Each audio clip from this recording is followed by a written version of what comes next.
From the day that I started my online business, I thought that I would wake up one day and everything would finally click and I would finally feel ready to launch, ready to feel visible, ready to create my own thing, ready to charge for my work, ready to finally stop second guessing myself.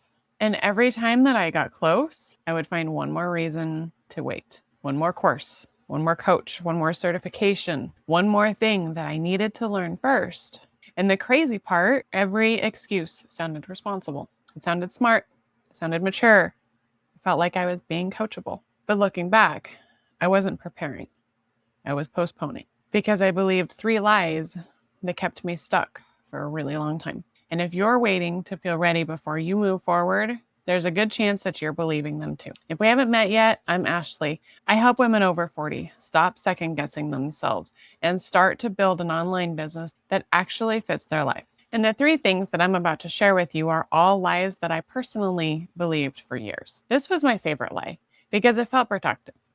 It wasn't procrastinating. I was learning. I wasn't avoiding action. I was preparing. At least that's what I told myself. So I bought courses, watched webinars, tried different coaches, read books, took notes, lots and lots of notes. I earned certificates. And every time I finished one thing, I convinced myself that there was something else that I still needed to know. The problem? The information was never the issue. The issue was that I was using learning as a substitute for action. And eventually I realized something. You can learn your way into circles. At some point, information stops helping and starts hiding fear. But when I finally admitted that, I discovered something even deeper. The reason that I kept collecting information was because I thought that I needed to feel confident before I could move. And that led directly into the second lie. For so long, I thought that confidence came before action. Like, I just needed to be confident.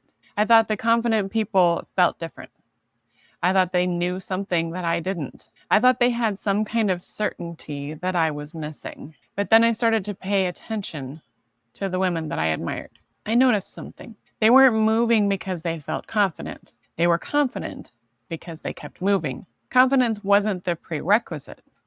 It was the result. Every video they posted, every offer that they launched, every uncomfortable thing they did gave them confidence, gave them evidence that they could handle it, evidence that they could learn, evidence that they could figure things out. That's where their confidence came from, not before the action, after it. If you've ever told yourself, I'll do it when I feel more confident, let me know in the comments, because I spent years waiting for confidence to arrive before I realized that that's not how confidence works. And the more I thought about it, the more I realized something. I didn't actually want confidence.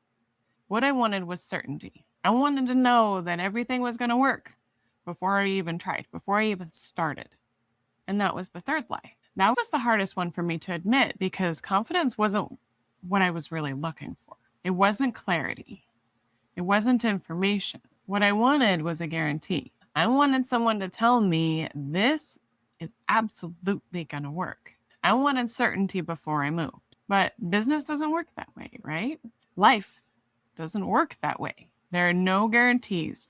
There are only decisions, experiments, lessons, adjustments. And eventually I realized that waiting for the certainty was keeping me stuck far more effectively than any failure ever could. Because at least when you fail, you're moving. When you're waiting for certainty, you are standing still. And once I understood that, everything started to shift. Not because I suddenly became fearless by any means, but because I stopped making certainty a requirement for action. The shift happened when I stopped asking, how do I know this is going to work? And I started asking, all right, what's the next step? Not the next 10 steps, not the perfect plan, just the next step. Because the truth is, clarity usually comes after movement, not before it. Confidence comes after movement, not before it. Readiness comes after movement, not before it. Once I understood that, things started changing. Not because I had all of the answers, but because I finally stopped waiting for the answers and I took action. So if you're listening to this and realizing that you have been waiting for the perfect moment, you're probably wondering, okay, so now what? Now, what do I do now? Here's what I would do. Ask yourself, What is the smallest version of this that still counts? Not the perfect version, not the finished version, the smallest version, the first video, the first post, the first offer, the first conversation, the first step. Because movement creates clarity, not the other way around. Most people don't stay stuck because they're incapable. They stay stuck because they're waiting for a feeling that only shows up after they begin. That's one of the reasons why I created the Next Step Roadmap, because so many women don't need more information. They need clarity. They need help identifying what's actually keeping them stuck and what step makes the most sense right now. The roadmap helps you do that. I will put everything linked below. And before you go, tell me in the comments, which of these three lies have you believed the longest? If this video helped you out, I would love for you to subscribe, because this channel is all about helping women over 40 find clarity, trust themselves again, and build an online business that finally fits their life. I'm Ashley, and I will see you in the next video.